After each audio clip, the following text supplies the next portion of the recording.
everyone, Namaskar. Welcome to Supergrad Scat by Top Rankers. So today we will be discussing 100 days strategy for DILR in CAT.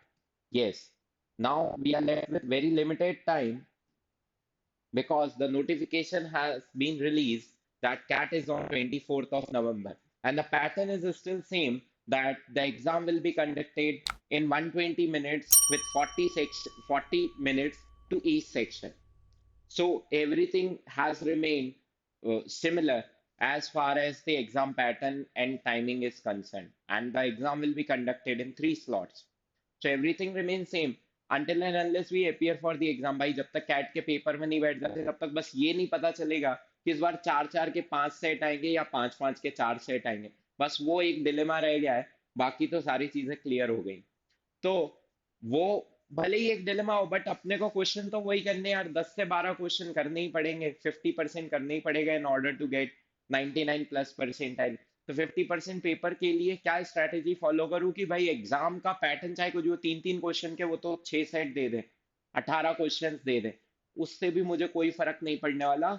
मुझे ये ध्यान रखना है कि भाई मैं क्या फॉलो करके जाऊं कि वहां पे कुछ भी थोड़ा बहुत भी ऊपर नीचे अगर होता है, ओरिएंटेशन थोड़ी बहुत चेंज भी हो जाती है, तो भी मैं वेल ट्रेन्ड रहूं जब मैं एग्जाम लिख रहा हूं कि भाई मैंने तो तैयारी की है. अब तुम्हें जैसा पेपर देना है वैसा पेपर दे दो. सेट ही दोगे ना, ज्यादा से ज्यादा डेटा इंटरप्रिटेशन और लॉजिकल रीजनिंग का सेट ही आएगा ना. इसके अलावा तो कुछ नहीं आने वाला. तो भाई हम टॉपिक की तैयारी कर लेते हैं. अब वो उनके हाथ में वो किस तरीके से सेट्स देने वाले.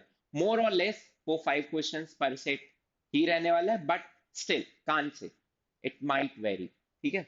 So with this let's begin with our 100-day plan. So what we will be covering in today's session, that is what all syllabus is there to cover. देखो अब तीन टाइप के लोग हैं. एक तो बिगनर है, दूसरे हैं जिन्होंने कुछ पढ़ रखा है, और तीसरी वैरायटी जो सबसे खतरनाक है जिसको ये लगता है वो पढ़ तो बहुत समय से रहे पर लगता है अरे सर हम तो बिगनर जैसे ही हैं, हमें अभी तो कुछ खास आता नहीं है. तो ये जो तीसरी वैरायटी है ना, ये भी कुछ लोग हैं. तो उनको हम बिगनर मान के ही बात कर लेते हैं कि दो वैरायटी हो गई. अब या तो बिगनर हो या फिर आपने पढ़ रखा है कुछ कुछ. तो I will suggest a strategy for the beginners from the starting. और आप लोगों को क्या करना है मैं वहीं वहीं पे आपको मॉड्यूलेशंस बताते जाऊंगा कि जिन लोगों ने कुछ पढ़ रखा है तो कहाँ पे आपको इस स्ट्रैटेजी में चेंजेस कर लेने चाहिए या कहाँ से बिगिन करना चाहिए या कौन से स्टेप्स अब आपको लेने की जरूरत नहीं है. Since you have started, you have been preparing, आप इतने दिनों से सॉल्व कर रहे हो, तो अब आप डायरेक्टली इस 100 डेज में क्या क्या कर सकते हैं जिससे you will be there where you want to be, means where you aspire for. ठीक है. Next we will discuss the road map कि भाई इन 100 दिनों में हम कौन सा रोड मैप फॉलो करें कि यार सब कुछ जो भी हमने तैयारी की वो एट प्लेस रहे और पेपर वाले दिन ऐसा ना लगे कि यार हम भूल रहे हैं. जैसे कुछ लोग मैंने बोला ना वो तीसरी कैटेगरी, तो हमें उसमें नहीं फॉलो करना है कि एग्जाम वाले दिन मुझे एकदम से लगने लगे कि यार यार मैंने क्या ही पढ़ा था, मेरे को कुछ नहीं समझ में आ रहा, पता नहीं मुझसे एक भी सेट होगा कि नहीं. ऐसा ना लगे, इसके लिए हमें कौन सा रोड मैप फॉलो करना है. Third thing that making sure that I am there, मतलब जो भी मैं पढ़ रहा हूं मुझे ये श्योरिटी मेंटेन करनी पड़ेगी अब, क्योंकि बहुत ही लिमिटेड टाइम बचा है. अब ये टाइम नहीं है कि मैं रीसेट और वापस से रीस्टार्ट कर सकूं. नहीं, again I can not reset and restart. अब मैं जहां भी हूं मुझे वो रियलाइजेशन होना चाहिए कि हाँ भाई इतना सिलेबस हो गया, I am done with 30% of the syllabus और मुझे सब कुछ आता है इसमें से. और अभी येट टू बी डन इतना है भाई, इसमें से कुछ नहीं आता, वो भी क्लैरिटी होनी चाहिए. पर जहां मैं पहुंचता जाऊं, जैसे जैसे मैं आगे बढ़ता जा रहा हूं, मुझे वो क्लैरिटी रहे कि यार हाँ मुझे आता है, इतना आता है, इतना पढ़ा है, इतना आता है सर, इसमें से कुछ भी पूछ लो, वो क्लैरिटी रहे. And finally we will be summarising कि भाई क्या क्या पढ़ा है और कैसे कैसे इसको इम्प्लीमेंट करना है. ठीक है. So what all to study, क्या क्या पढ़ना है. मैंने जो सबसे पहली रो में यूज किए हैं वो सेक्शंस हैं जो कि हमें कैट में देखने को मिलते हैं, जो कि काफी, अगर हम बात करें 2023 से लेके 2020 तक, मतलब 2023 से 2020 तक, तो जब से ये कोविड वाला सीन हुआ है, जब से तीन स्लॉट हुए हैं, तब से ये सेट्स मेजरली देखने को मिले हैं कि भाई आर्ट्स एंड ग्राफ का एक आध सेट आ जाता है. पर रूट्स एंड नेटवर्क भी देखने को मिल रहा है आजकल. अरेंजमेंट एंड पजल वो हमेशा से ही रहा था, हैज बीन देयर ऑलवेज, है ना. ये तो कभी हटा ही नहीं है. जब एलआर आता था अकेला तब भी होता था। ठीक है, कैसलेट मतलब कैसलेट ने एक अपना नया स्कोप बना लिया है कि कैसलेट क्या है, क्योंकि आजकल क्या होता है, रीजनिंग बेस्ड डीआई आती है, उनको रीजनिंग भी चेक करनी है और आपकी डेटा इंटरप्रिटेशन भी चेक करनी है। तो वो किस पे चेक करते हैं, आपको कैसलेट्स पे चेक करते हैं। या फिर डायरेक्ट वेन डायग्राम के क्वेश्चन भी देखे गए, डायरेक्ट गेम्स एंड टूर्नामेंट के क्वेश्चन भी देखे गए, और बाकी चीजें। अब जो सबसे ऊपर लिखे हैं, वो देखे जा रहे हैं, मतलब उनको हम उन क्लासिफाई कर सकते हैं, भाई वेन डायग्राम का क्वेश्चन आया, या गेम्स का क्वेश्चन आया, या चार्ट्स का क्वेश्चन आया, या रूट्स एंड नेटवर्क का, या अरेंजमेंट का, या कैसलेट्स का। बट इनके साथ ही साथ हमें अगर ये पूरा पजल सॉल्व करना है, तो we have to be well aware the concept of maxima and minima. जैसे ही वेन डायग्राम या सेट थ्योरी की बात होती है, तो हमें मैक्सिमा मिनिमा का जो कॉन्सेप्ट है वो अच्छे से आना चाहिए, और वो यही नहीं, बाकी जगह भी यूटिलाइज हो सकता है। नेक्स्ट इज सिलोजिज्म्स, ये हमें बहुत अच्छे से आना चाहिए, क्योंकि वेन डायग्राम में कभी कभी ऐसा हो सकता है कि हमें डिसजॉइंट सेट बनाने की अंडरस्टैंडिंग नहीं थी, उसकी वजह से हम 5 वाला सेट बनाने की कोशिश कर रहे थे, या 4 वाला सेट बना के सिर्फ फालतू टाइम वेस्ट कर रहे थे। अगर हमें वो पता होता ना कि सिलॉक्स में एक्सक्लूसिविटी कैसे मेंटेन करते हैं, तो हम सर बहुत आसानी से कर लेते हैं। बस वो डायग्राम नहीं बन पाया, हम जबरदस्ती इक्वेशंस बना रहे थे या कुछ और कर रहे थे। तो वो सारी चीजें अवॉइड करने के लिए we you have to be well apt with all these three areas. Now when it comes to games and tournament, तो टूर्नामेंट दो तरीके के, राउंड रॉबिन या फिर सीड टाइप के, नॉकआउट टाइप के, बट उनके डायरेक्ट क्वेश्चन बहुत कम देखे गए। रादर गेम्स एंड टूर्नामेंट का एक कॉन्सेप्ट या कॉन्टेक्स्ट सेट करके, एक कॉन्टेक्स्ट सेट कर दिया कि भाई लोग क्रिकेट खेल रहे हैं, एक कॉन्टेक्स्ट सेट कर दिया लोग फुटबॉल खेल रहे हैं, ऐसे। और फिर उसके बाद बेसिकली वो बात आपकी न्यूमेरिकल रीजनिंग पे आ जाती कि वो कितनी स्ट्रांग है, कि इसके सिक्सेस कितने हो सकते हैं, फोर्स कितने हो सकते हैं, वो वाला कॉन्सेप्ट है, जहां पे प्योरली नंबर बेस्ड क्वेश्चन होता है, उसमें गेम्स के कुछ भी कॉन्सेप्ट बहुत ज्यादा नहीं लग रहे होते हैं। या फिर इस टाइप के कि इसने इसके साथ मैच खेला तो इतने गोल्स कॉन्सीड किए होंगे, इतने गोल्स विन किए होंगे, इतने गोल्स आए तो इतने पॉइंट्स रहे होंगे, तो वो पॉइंट्स की रीजनिंग निकालना, पॉइंट्स के पीछे खेलना, स्कोर के पीछे खेलना, स्कोर बोर्ड बनाना, वो सारी चीजों के लिए हमारा न्यूमेरिकल रीजनिंग बहुत स्ट्रांग होना चाहिए। क्या स्ट्रांग होना चाहिए? न्यूमेरिकल रीजनिंग बहुत स्ट्रांग होना चाहिए। तो गेम्स में हर टाइप की पजल की प्रैक्टिस करना, ये नहीं कि सर हमें तो नॉकआउट आता है, राउंड रॉबिन आता है, कॉइन पिकिंग आता है, ये 3-4 टॉपिक हैं जो कि हमें आते हैं। अरे we you have to update yourself. अब उस टाइप के डायरेक्ट क्वेश्चंस आने बहुत कम हो गए हैं। अब नया कॉन्सेप्ट ही लेकर आते हैं, हो सकता है वो नया एक गेम ही बना दें आपके लिए, पर कॉन्सेप्ट अगर आपने इन सब पे प्रैक्टिस की हुई है, तो ऑब्वियसली आप वहां पे उससे डील कर पाओगे। एक और इंपॉर्टेंट चीज जो कि दिमाग में रखनी चाहिए, कि भाई हम कितनी भी प्रैक्टिस करके चले जाएं, इनमें से कोई भी सेट नहीं आने वाला, ऑब्वियसली नया ही आएगा। तो चाहे वो गेम्स का कॉन्सेप्ट हो, चाहे न्यूमेरिकल रीजनिंग का कॉन्सेप्ट हो, चाहे वो वेन डायग्राम का कॉन्सेप्ट हो, जब सेट रिपीट ही नहीं होना, तो हम तो प्रैक्टिस ही उस हिसाब से कर रहे हैं ना, कि यार हमारे कॉन्सेप्ट एक जगह पर अच्छे से क्लैरिटी के साथ है, ताकि हमें जब सेट मिले हम उसको हिट कर पाए, हम वहां पे उसको सॉल्व कर पाए। तो उसके लिए बेसिक्स स्ट्रांग होने चाहिए।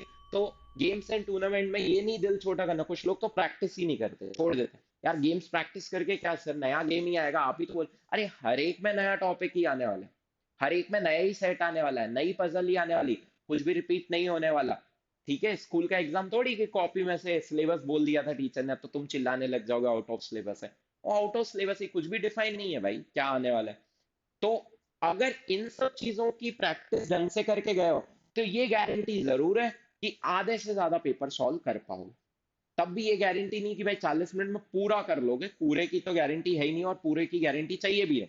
हमें चाहिए कि हम 50% पेपर, अपना 50% of the questions given solve कर पाए उन गिवन 40 मिनट्स में। गेटिंग इट और not? Next, charts and graphs.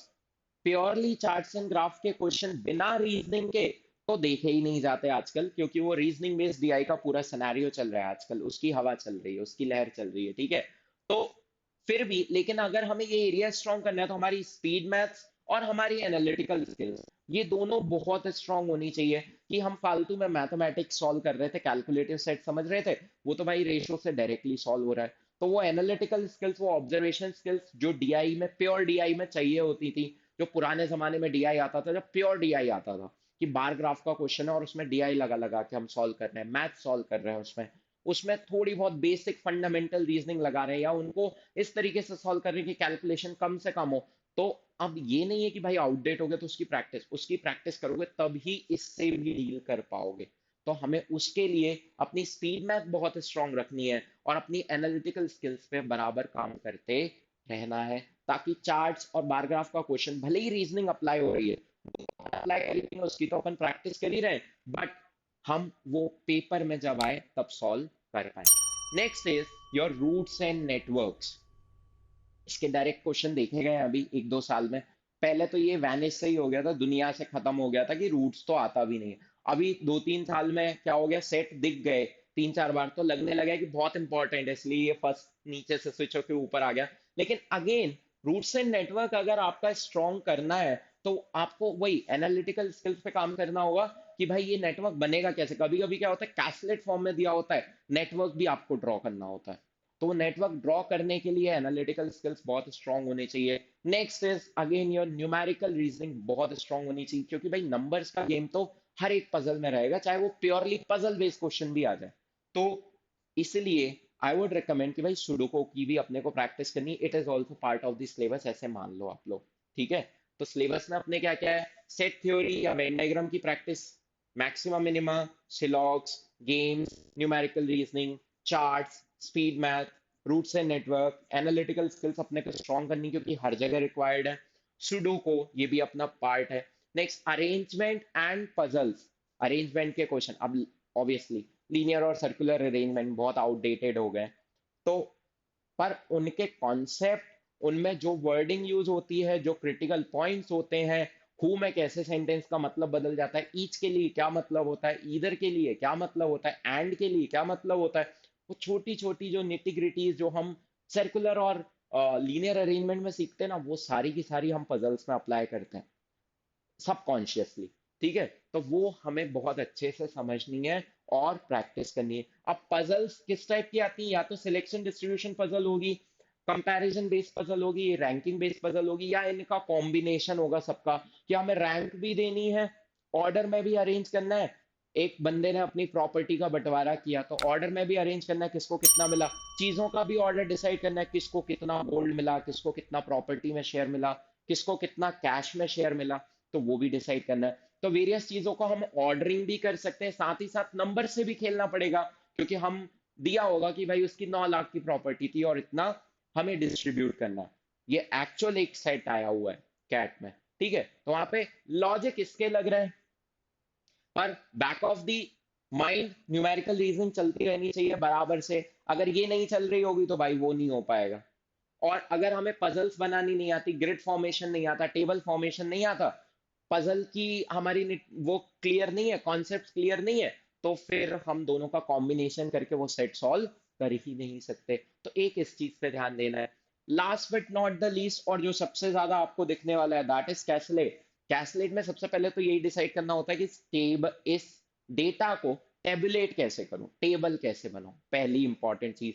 तो हमें टेबल फॉर्मेशन की भी अच्छे से प्रैक्टिस करनी है। और नेक्स्ट कैसे बन जाती है उसके बाद we end up making so many equations, बहुत सारे वेरिएबल्स को रिलेट किया होता है कैलकुलेट में, कि ये उसका ट्वाइस है, ये उसका थ्राइस -5 है, ये उसका 5 टाइम्स ऑफ -2 करके है ना, x-2 का 5 टाइम्स है। तो ये सारी चीजों को सॉल्व करना, बिल्कुल ऑर्डर से इक्वेशन लिखना, रफ स्पेस को प्रॉपर यूटिलाइज करना, कि हमने कुछ भी सॉल्व किया है, कुछ भी रफ नहीं है, कुछ भी ऐसा सॉल्व नहीं करना कि अगली बार दोबारा सॉल्व करना पड़े, हमसे पढ़ते ही नहीं आ रहा है। हमें सॉल्विंग भी बिल्कुल point by point neat and clean copy रख के करनी है, क्योंकि लॉजिकल रीजनिंग में क्या होता है, जब इक्वेशन बनने वाला क्वेश्चन आता है तो क्या होता है, क्वेश्चन में बार बार वेरिएबल को चेंज करके उन्हीं इक्वेशंस को एडिट करना होता है। तो अगर हमने प्रॉपरली उनको अच्छे से स्पेस दे दे के लिखा होगा, बुलेट बाय बुलेट लिखा होगा, तो हमारा बहुत अच्छे से हम उन्हीं को वहीं के वहीं एडिट करके और वैल्यूज निकाल सकते हैं। तो उसकी भी अभी से हमें प्रैक्टिस करनी है, जहां पे इक्वेशन हैवी क्वेश्चन आते हैं। अब उसमें कुछ भी लॉजिक नहीं लग रहा होता, बस आपने अगर इक्वेशन क्रैक कर ली ना, चारों आंसर आ जाएंगे, तीनों आंसर आ जाएंगे, पांचों आंसर आ जाएंगे। ठीक है, पांच में से कम तीन तो आ ही जाएंगे। तो वो सारी भी प्रैक्टिस करनी है। तो look at this once again as a whole, कि these are the things that you should be well equipped with ये सारे शस्त्र हमारे तैयार होने चाहिए बिफोर कैट। मतलब एकदम सब चीज की एकदम पैनी धार कर लो, घिस घिस के तलवार की तरह, कि भाई कैट में जब उतरे तो कोई सा भी ऐसा ना हो कि तीर चलाने के लिए निकाला भाई जंग लगी हुई है, नहीं, कोई सा भी हथियार यूज करने को बोल दे, हमारे सारे हथियार एकदम पैने और नुकीले होंगे। क्लियर है? कोई भी दिक्कत? तो ये सारे करने हैं। और देखिए मैंने क्या लिखा हो, and the underestimated ones, इसमें से बहुत सारे ऐसे हैं तुम लोग अंडर एस्टिमेट मेरे बोलने के बाद भी करोगे, पर हमें एक एक टॉपिक की रिगरस प्रैक्टिस करनी है। ठीक है? अभी बिल्कुल कसम खा लो कि इनमें से कोई भी चीज छोड़ के नहीं जाने वाला, और अगर इतना करके जाते हो ना तो डेफिनेटली डीआईएलआर सेक्शन में तो तुम 99 प्लस का स्क्रीनशॉट लेके मुझे भेज रहे होगे। I am very sure about it. ठीक है? समझ में आई बात? ठीक है? तो with this let's move to the next part कि भाई ये सब करना कैसे। So look at this, this is 100 day road map कि भाई 100 दिन में अपने को कैसे शुरू करना है। अब देखो मैं बिगिनर्स के लिए बता रहा हूँ, और जिन जो लोग बिगिनर नहीं है, जो लोग कुछ प्रैक्टिस कर चुके हैं, वो पॉइंट 1 पॉइंट 2 स्किप कर सकते हैं, पॉइंट 3 से सबके लिए सेम है, भले ही तुमने कैसी भी प्रैक्टिस की है। क्योंकि अभी तक तुम्हारे पास गाइडलाइन नहीं थी, तुम्हारे पास इंस्ट्रक्शंस नहीं थे कि कैसे करना है, तो तुम पॉइंट 3 से शुरू कर सकते हो सारे के सारे लोग। ठीक है? बट जो बिगिनर्स हैं उनको बिल्कुल पॉइंट 1 से शुरू करना है। तो लेट्स बिगिन विथ पॉइंट 1 कि भाई सबसे पहली शुरुआत हमें डीआई बेसिक्स से करनी है। क्या होता है, बच्चे करते ही नहीं प्रैक्टिस, नहीं करते। बोले यार डीआई बेसिक आता कहाँ है सर, बार ग्राफ का प्योर क्वेश्चन मैंने एक देखा है इतने दिनों में, पीवाई क्यूज में दिखा ही नहीं मुझे, लाइन ग्राफ का क्वेश्चन ही नहीं दिखा मुझे, टेबल के कुछ। अरे लेकिन प्रैक्टिस करनी है बेटा, वहीं से आपके बेसिक्स बिल्ड होंगे। हमें don't jump to PYQs directly, एकदम से पीवाई क्यूज पे नहीं चले जाना है कि मैंने बोला आज तैयारी शुरू करनी है, आज तैयारी शुरू करनी है, तो तुरंत हम तो sir previous year question paper उठा लेते हैं, ऑनलाइन हमें मिल जाएंगे और हम वहीं से प्रैक्टिस शुरू करेंगे, कुछ नहीं समझ में आएगा तुम्हें।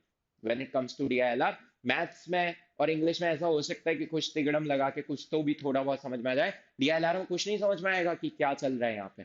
उसके लिए आपको ये first point, this is a must required step, बार बार बोल रहा हूं, आपको ये वाला स्टेप डेफिनेटली फॉलो करना है। डीआई बेसिक्स पे अपनी बहुत अच्छी कमांड होनी चाहिए, कुछ दिन बाद तो ऐसा होना चाहिए, मतलब शुरू के कम से कम 10-12 दिन इसकी प्रैक्टिस करनी है, 10-12 दिन। जब you are well aware with this, अब डीआई बेसिक्स में स्पीड मैथ भी आ जाता है, ग्राफिकल इंटरप्रिटेशन भी आ जाता है, ग्राफ रीड करना भी आ जाता है, आपकी जो कैलकुलेशन होगी परसेंटेज रेशो अरिथमेटिक एप्लीकेशन भी आ जाता है, वो सब कुछ आपका हो जाना चाहिए first 2 weeks of August, 2 weeks of अगस्त में ये आपका फर्स्ट पॉइंट कवर हो जाना चाहिए। Now if you are done with this, then reasoning भी, build the concept brick by brick, ईंट ईंट करके घर बनता है, ऐसे नहीं होता दीवारें बिकने लगती, नहीं तो कि बनी बनाई दीवार आई और सेट किया, अब आप कहोगे सर बिकने लगी, तो डोंट टेक इट एज, मतलब take it as a phrase कि भाई ब्रिक बाय ब्रिक अपने को करना है। ठीक है? एक एक छोटी छोटी चीजें लॉजिकल रीजनिंग की समझ समझ के सॉल्व करनी है, लीनियर अरेंजमेंट भी सॉल्व करेंगे, सर्कुलर भी सॉल्व करेंगे, सिलेक्शन भी सॉल्व करेंगे, डिस्ट्रीब्यूशन भी सॉल्व करेंगे, कंपैरिजन के पजल भी सॉल्व करेंगे, pure comparison, pure distribution, pure linear arrangement, pure selection, pure binary logic, ये जितने भी रीजनिंग के बेसिक कॉन्सेप्ट्स हैं उनको 1 बाय 1 सॉल्व करेंगे। तो हमने डीआई अपना स्ट्रॉन्ग कर लिया, अपना एलआर स्ट्रॉन्ग कर लिया, और इसी के साथ मेरा अगस्त ओवर हो जाएगा। अगस्त एंड तक यहां मैं पॉइंट नंबर 2 तक पहुंच जाऊंगा। और जब मेरा पॉइंट नंबर 2 हो गया, बाकी लोग ये सब कुछ कर चुके हैं, तो they can start from point 3 इन अगस्त, उनको ऑब्वियसली ये जो हमारे 30 दिन है वो 10-10 दिन हर एक पॉइंट में बांट लेना, 7-7 दिन। ठीक है?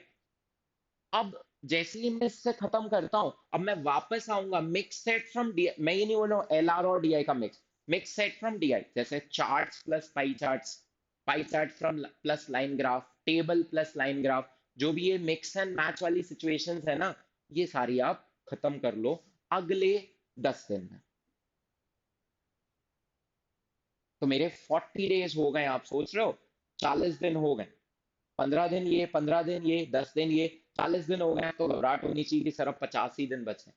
नेक्स्ट, जैसे ही आप ये 10 डेज में करते हो, नेक्स्ट 10 डेज आपको देना है क्यूबीआर के ऊपर, क्वांट बेस रीजनिंग। अब तुम्हारी रीजनिंग बहुत अच्छी है, अब तुम्हारी डीआई बहुत अच्छी है, तुमने मिक्स सेट भी कर लिए, तो डीआई का कोई भी डिफिकल्ट पजल अगर आ गया, कैलकुलेटिव इंटेंसिव पजल आ गया, डेटा ओवरलोड वाला पजल आ गया, तो तुम कर पाओगे। ठीक है, प्योर।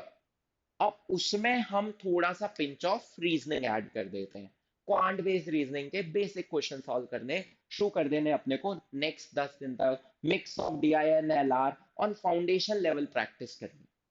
किस लेवल पे प्रैक्टिस करनी है? Foundation level. नेक्स्ट, इसी के साथ साथ अपने को स्ट्रॉन्ग करना है अपनी नंबर रीजनिंग। भाई नंबर्स के साथ खेलने में अब मुझे कोई दिक्कत नहीं होती, मैं नंबर्स के साथ खेल लूंगा। मैंने न्यूमेरिकल रीजनिंग लिखा हुआ था ना, वो अपने को स्ट्रॉन्ग कर लेनी है यहाँ पे नेक्स्ट 10 डेज में।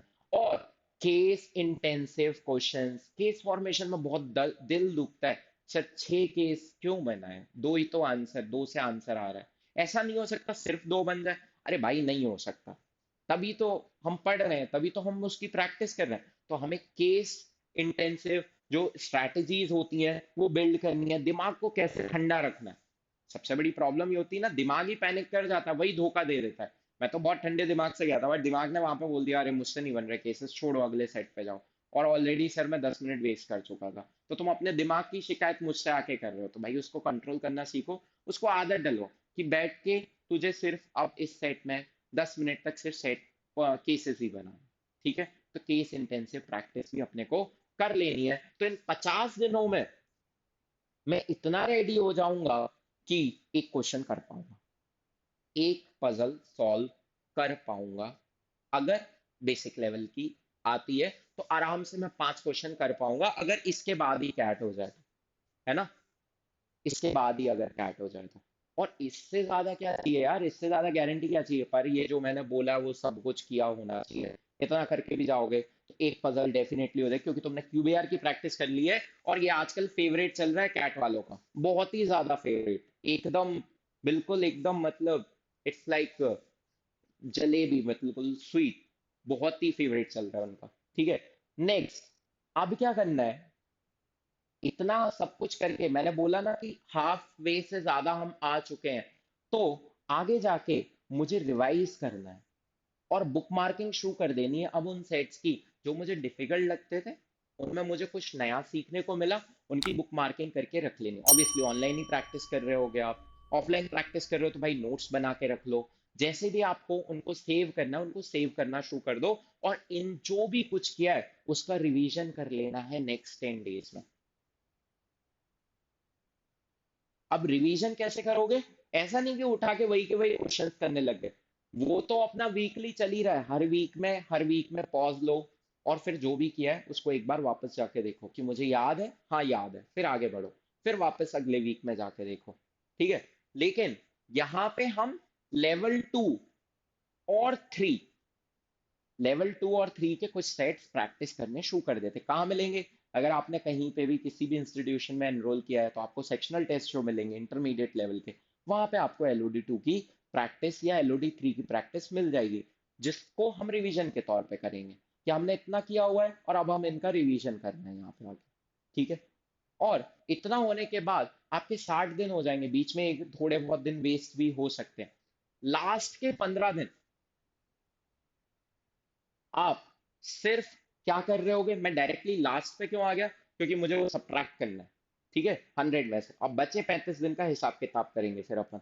तो लास्ट के 15 दिन तो मैं सिर्फ रिवाइज करूंगा, सॉल्व करूंगा, और बुक मार्क सेट जो भी मैं यहाँ पे बुक मार्क कर रहा हूँ, यहाँ पे बुक मार्क करूंगा, यहाँ पे बुक मार्क करूंगा, जितने भी मैंने सेव किए हैं सेट, जितने भी मैंने इंस्ट्रक्शन सेव किए हैं उन सबका रिवीजन करूंगा, पीवाईपीस का रिवीजन करूंगा। ये 15 दिन में चला जाएगा। लास्ट के 15 दिन में कैसे करना है अभी आएंगे उस पर। ठीक है, अब मेरे पास बचे बीच के 35 डेज। बीच के 35 डेज में क्या करना है मुझे कि mock puzzles analysing and then solving them completely. अब आप मॉक टेस्ट देना शुरू कर दोगे। कैट 24 नवंबर को है, 24 में से 30 दिन अगर चले गए तो 24 अक्टूबर, 24 अक्टूबर, अब ये तो 30 ही दिन हुए, लास्ट के 15 दिन उसमें से हटा दो, तो 24 अक्टूबर में 15 दिन और पहले, तो लगभग आई शुड से 10 अक्टूबर के पास, ये अगस्त सितंबर निकल गया, 10 अक्टूबर के पास या 5 अक्टूबर से you should start appearing for मॉक्स। अगर नहीं दे रहे हो, जो लोग पहले से प्रैक्टिस कर रहे हैं और दे रहे हैं, उनको नहीं बोल रहा हूँ कि अभी बंद कर दो, उन्हें तो कंटिन्यूअसली देना है। और उनका एनालिसिस करना और सॉल्व करना है कंप्लीटली। तो जो भी मॉक में पजल्स आते हैं, क्या होता है, हमने दो पजल सॉल्व किए, उन्हीं को एनालाइज करके रह जाते हैं, बच्चे दो पे ध्यान नहीं देते कि अरे ये तो नॉट डूएबल थी। पर यार, तुम नॉट डूएबल को जब बार बार करोगे ना, हो सकता है वो तुम्हारी डूएबल की कैटेगरी में आ जाए। ठीक है।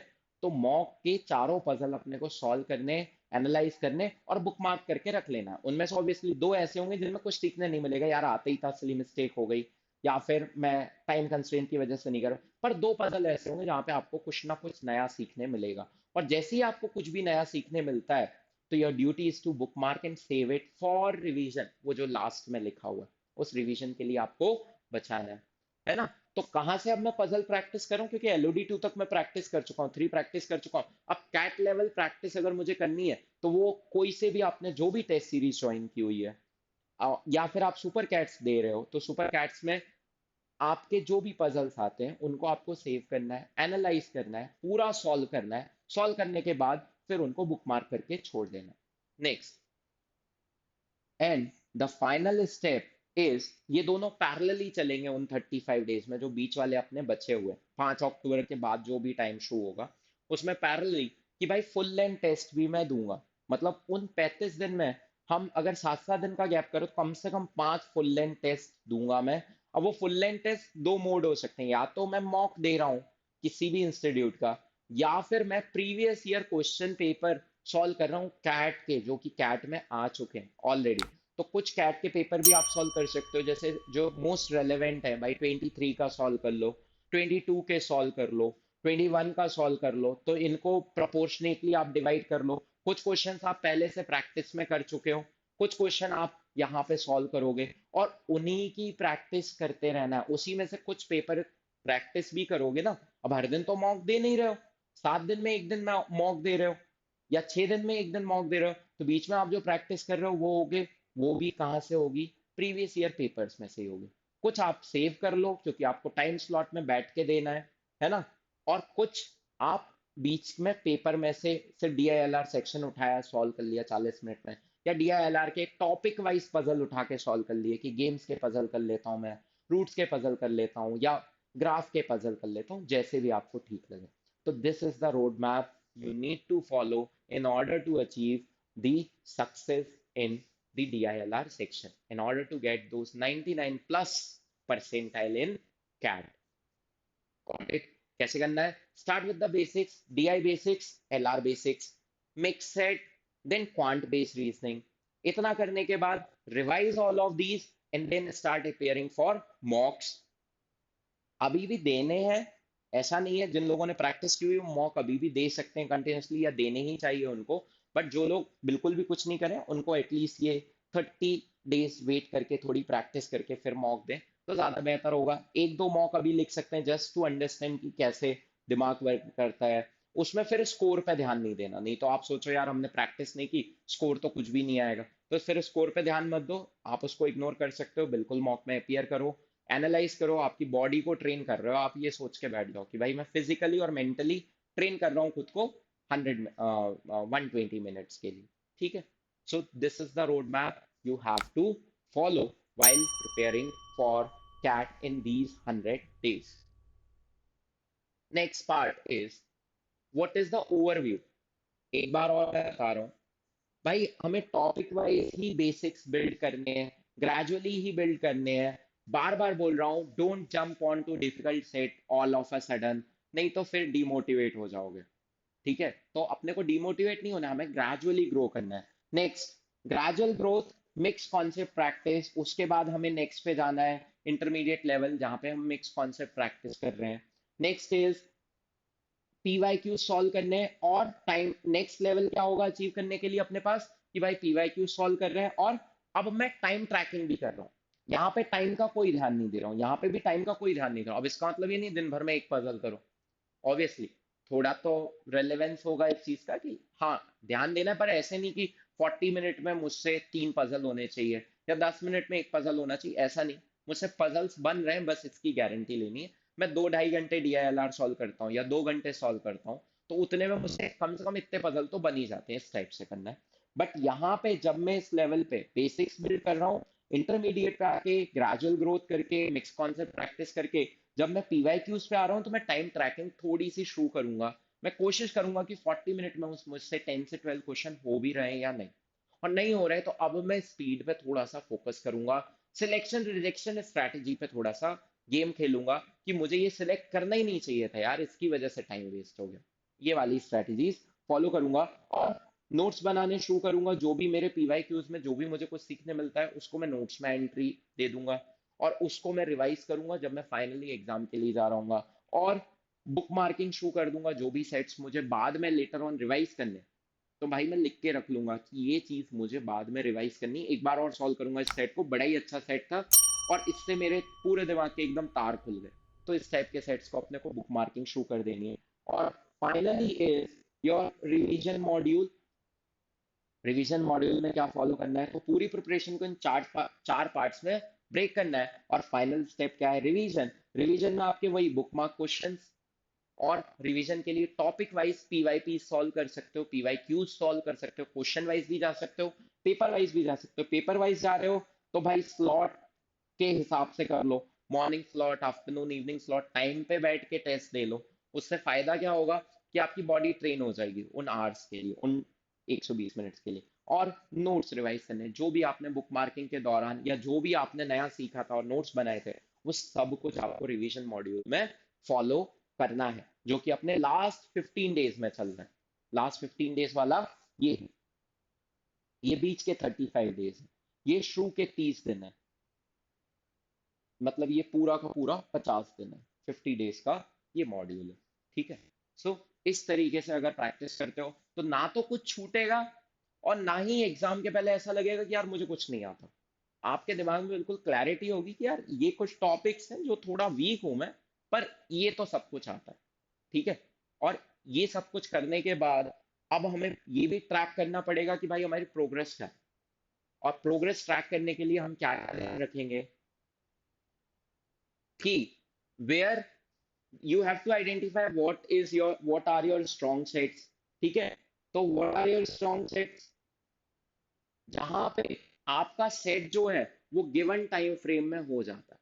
मतलब टाइम का भी ध्यान नहीं, मतलब टाइम भी उतना ही लगता है जितना लगना चाहिए, ऊपर से सॉल्व भी हो जाता है। तो वो अपने स्ट्रॉन्ग एरियाज हो गए कि गेम्स का कोई भी पजल दे दो मैं 12 मिनट में सॉल्व कर दूंगा सर, या 15 मिनट में सॉल्व कर दूंगा, डिपेंडिंग अपॉन दी डिफिकल्टी। ऐसा नहीं है कि आधे घंटे में सॉल्व तो कर दूंगा पर आधा घंटा नहीं, ऐसे। Next, basic understanding. ये चार रीजंस में हमारी चीजें हैं डीएलआर में। बेसिक अंडरस्टैंडिंग, कुछ टॉपिक्स ऐसे होंगे जिनकी तुम्हें लगेगा कि यार बेसिक अंडरस्टैंडिंग तो बहुत अच्छी है, जब भी पजल की बात आती है अंडरस्टैंडिंग बहुत अच्छी है, पर जब मैं जैसी डिफिकल्टी बढ़ाता हूँ तो मैं रुक जाता हूँ, अटक जाता हूँ बीच में वो पजल सॉल्व करते हुए।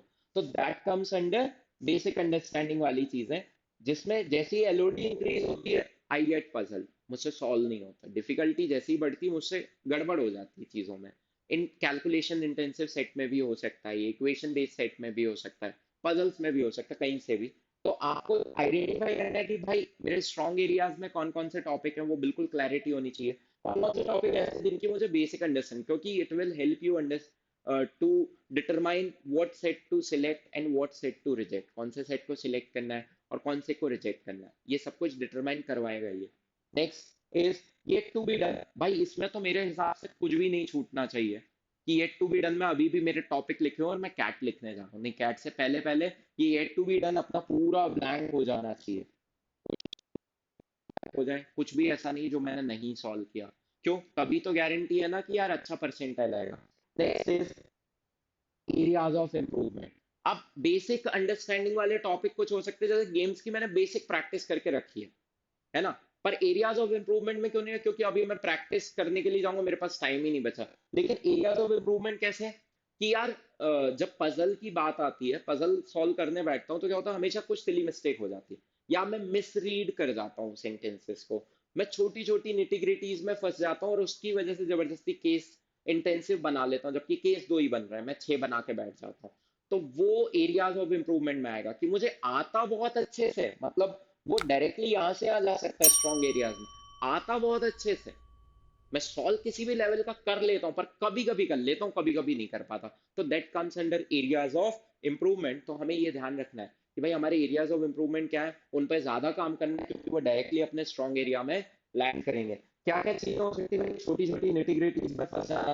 मैं स्टार्ट तो बहुत इजीली कर लेता हूँ, पर बीच में जाके लैंग्वेज की वजह से अटक जाता हूँ या केसेस की वजह से अटक जाता हूँ, है ना। केस इंटेंसिव की प्रैक्टिस, मुझे डर लग सर ना, केस बनाने से डर लगता है। मैं क्वेश्चन तो कर लूंगा, मेरे को समझ भी आ गया, और केस बनाने में ना मजा नहीं आता, केस क्यों बन रहा है।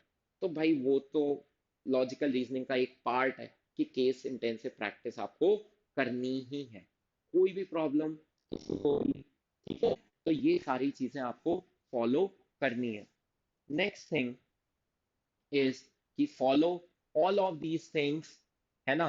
टाइम फ्रेम का ध्यान रखना, जो भी मैंने समझाया है, 15 दिन डीआई बेसिक्स पे देने, 15 दिन एलआर बेसिक्स पे देने, फिर इनकी कंबाइंड प्रैक्टिस करनी है 20 दिन तक। Quant based reasoning is a must to do beforehand, before you appear for, मतलब पूरे मन से आप जब मॉक देने बैठोगे, अभी भी मॉक देने, आई एम नॉट सेइंग कि मॉक मत दो, आई एम सेइंग मॉक दो, पर जब आपका ये बिल्कुल हो जाएगा ना कि अब मैं मॉक देने के लिए प्रिपेयर्ड हूँ, when you will get this feeling कि अब मैं बिल्कुल कैट लेवल पे आके, वॉर जोन में आके मॉक दे रहा हूँ, उससे पहले QBR is a must to do. हो सकता है कुछ एक टॉपिक्स छूट गए, वो हम पैरेलली प्रैक्टिस करते जाएंगे क्योंकि हमारे पास कम टाइम बचा है, बट उससे पहले क्यूबीआर इज मस्ट, क्योंकि तुम्हें ऐसा लगने लगेगा थोड़े दिन बाद, कॉन्फिडेंस आ जाएगा उससे, ठीक है, कि यार कुछ तो क्वेश्चन बन जाते हैं, भले ही चाहे मैंने प्रैक्टिस नहीं किया, पर क्वेश्चंस बनने लगे। तो वो कॉन्फिडेंस बिल्ड करने के लिए QBR is must to do within first 50 days. Last 15 days is to just revise and less of practice. Mock भी I would recommend कि थोड़े कम कर दो, उस टाइम पे 2 ही मॉक देना लास्ट के 15 दिन में, ऐसे नहीं कि 15 दिन में 10 मॉक दे दिए और साइन कर बन गया, कुछ में अच्छा है कुछ में बुरा है। तो वो सब चीजें अवॉइड करनी है लास्ट डेज में। उसमें रिवीजन पे फोकस करना है, रिवीजन ब्रेक कर करके रिवीजन करना है, बुक मार्क क्वेश्चन रिवाइज करने हैं, वो सब कुछ करना है। और बीच के जो 35 डेज है, वो आपकी rigorous rehearsal, practice, analysing and strategising what to select, what to reject in the examination. With this, I would like to take a leave. Keep liking, sharing, and subscribing. And do let us know in the comment box if you have any queries or you need more such videos or whatever help you need from our side, from Supergrads. So please let us know so that we can come up with the solutions and can help you with the answers. Thank you. Have a nice day.